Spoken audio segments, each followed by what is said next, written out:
hens don't lay the same number of eggs every year for their entire lives. As they get older, the number of eggs they lay will decrease until they really don't lay very many at all. Today we're going to look at how to plan and prepare for this eventual egg-laying decline so you don't end up with a whole bunch of chickens and no eggs.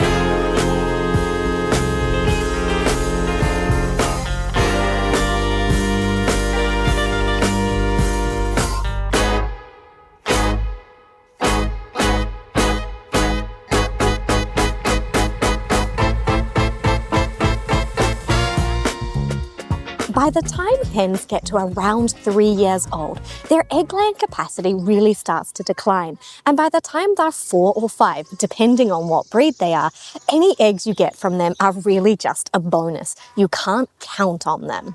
If you don't plan for this, you could end up with a whole bunch of old hens who aren't really laying eggs, but they're still eating, taking up space in your chicken run. Some people choose to cull their egg-laying flock when the hens are about 2.5 to 3 years old. And this is the strategy used by commercial egg-laying flocks because hens become quite less productive as they get older. But I'm going to assume that not everyone wants to use this as their option, so we're going to look at management strategies to make sure your flock doesn't all get old together. If you haven't already got chickens, you can plan ahead to make sure you avoid all your chickens getting old at the same time. And a great strategy to use is to work out what your maximum number of chickens that you want to keep or you can keep is. So in this example, we're going to say you're going to have 9 chickens. And instead of buying 9 chickens all at once, you're going to start by getting 3 chickens and then the next year get 3 more chickens, and you're getting these chickens as either chicks or as pullets at point of lay, and then it's probably best to skip a year after your first 2 years and then buy another 3 chickens.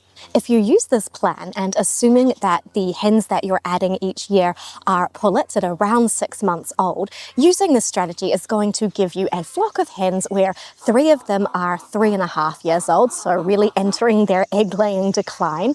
You've got 3 at 2.5 years old, so still laying but starting to slow down, and 3 point-of-lay pullets at 6 months old.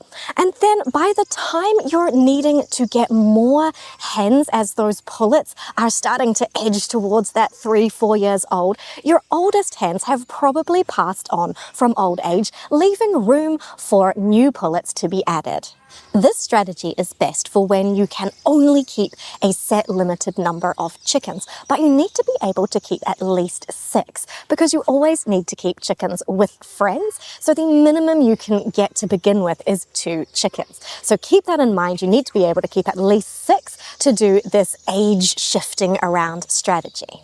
If you're able to have a larger number of hens in your flock, you can use a bit of a different strategy, which can be a bit more flexible. So if you're adding pullets or you're raising chicks to add to your flock every so often, what you can do, and this is a strategy I use, is when your hens get to their second laying season, so they're about 18 months old, they've gone through their first molt, you can rehome them, a portion of them, because they still have value to other people at that point. So you can sell them or give them away, and people are going to want them because they're not very old yet, and that's going to leave some space in your flock for new pullets, new chicks to come along. And that's a really great way of balancing out your numbers. You don't have to rehome every single one of your 18-month-old hens. By rehoming a portion of them, you're continuously opening up room for younger hens to come in and fill those spaces. This is a strategy I employ in my own flock, where each year I rehome some second season layers, some around 18-month-old hens. And that worked really well for me because by carrying them through for their first season, I'm able to get the benefit of their super productive first season of laying. I'm able to see what kind of hen they're going to be. So I'm able to see how good they are at laying eggs, what their personalities are. And also by taking them through their first molt, I'm able to see what full adult plumage they're going to have after their first molt. And this lets me evaluate them and decide which hens I want to keep for my ongoing breeding program and which hens might be a better fit for someone else. So it's a great way to continuously have space for younger hens to come along without having to do any very dramatic or restrictive things for maintaining my flock composition overall.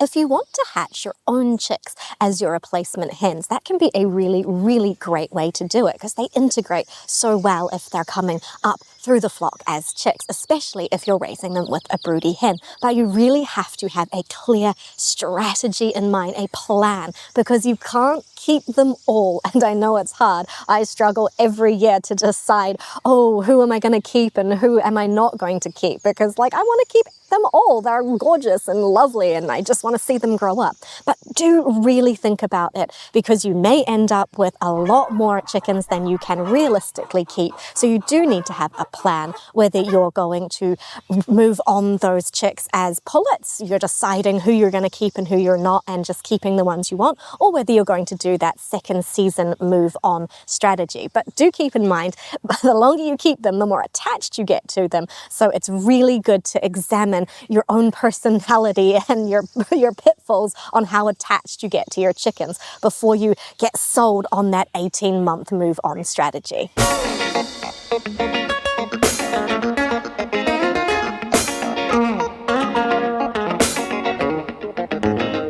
Why does all this matter anyway?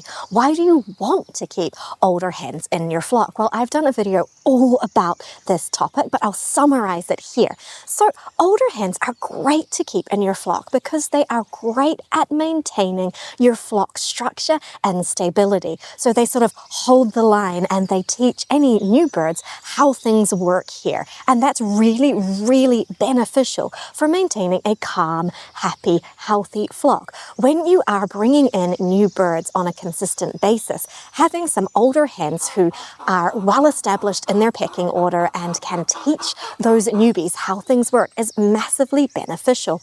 When you start to have more new birds than your older birds, you can really mess up the flock dynamics for a longer period of time. And you don't want that because chickens are great at keeping things stable on their own, at working out their flock dynamics on their own. And that's going to make your life easier. So if you maintain your older hens, they're going to make sure that everything stays on an even keel.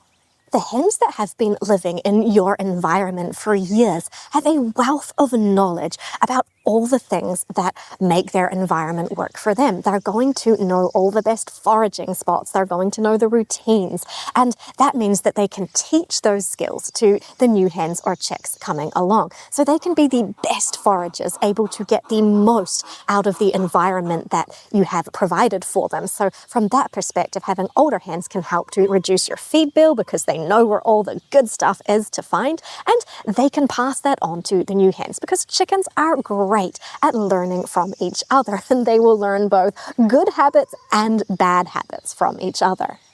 I find that older hens make the best mothers with the highest success rate and the ability to teach their chicks really well. So from that perspective, in my context, I find them a really valuable addition to my flock. And of course, the main reason you might want to keep your older hens in your flock is that you've got attached to them, and that's okay. The smaller your flock, the more you tend to get attached to each individual member. Now, I have a relatively large flock by backyard chicken keeping standards, and I have my favorites that I am quite attached to, but I wouldn't say that I'm particularly attached to every single individual chicken in my flock. But I totally understand that that's a thing that happens. I'm pretty attached to my favorites, and I wouldn't like to move them on from my flock unless I really had to. So what if you don't keep your older hens? Well, that's a perfectly viable option too. Not everyone has the ability to keep every single one of their older hens. Chicken feed's not getting any cheaper, and you might have very hard space constraints where you just cannot keep expanding your flock to accommodate your aging hens. And that's okay. Everyone's situation is different, and what people want, what their goals are from their flock are going to be different. So you don't have to keep your chickens as pets where you keep them forever. It's totally fine. Older hens can make really, really great chicken broth, and if you're careful about how you cook their meat, that meat can be delicious in pie or in soups, but it is quite tough by the time you get to that older hen, and laying hens don't tend to have a lot of meat in the first place, so don't think that your older hens are going to turn into a delicious roast chicken. That's probably not their best application, but they do make exceptional chicken broth that can be utilized in many meals and is an extremely nutritiously dense food. Now, if you're going to move on your older hens in this way, I still recommend doing it with the staggered age approach, so that you're just removing a couple of older hens at a time rather than the whole flock going and starting afresh with new pullets. And the reason I recommend that is for the reasons I've already gone over. You maintain your flock stability, your flock culture, and the knowledge that your flock has built up over time if you make sure that you have hens remaining in your flock that can teach any newcomers to your flocks exactly how things work at your place. I personally keep my older hens, although I do move some on at 18 months old to keep having space for new pullets and chicks to come through. And I do that because I feel like I sort of owe them their retirement if they're the hens that I've kept who have been laying eggs for me for so many years. But I do understand that it's not an option for absolutely everybody. I don't have hard and fast numbers that I have to stick to here. I can let the chicken math take over to a certain extent and let the older hens pad up those numbers a wee bit while still having younger hens coming along. One of the things I love to do is raise little baby chicks with mama hens. It is something that I find one of my most favorite things to do with my flock. So that's important to me. So I try and manage my flock situation to allow me to continue to do that every year. I'm open to changing this strategy in the future if things change, if the situation changes, if chicken feed gets ridiculously more expensive than it is, or if I want to focus more on my breeding program where I want to raise more chicks up every generation and keep more of them. So it's really a watch this space, let's see what happens. But right now what I do is I do keep my older hens for their entire lifespan. Whether you keep your older hens for their full natural lives or you're going to turn them into chicken broth, planning ahead is going to give you the best outcomes to maintain a calm, happy flock and a full egg basket.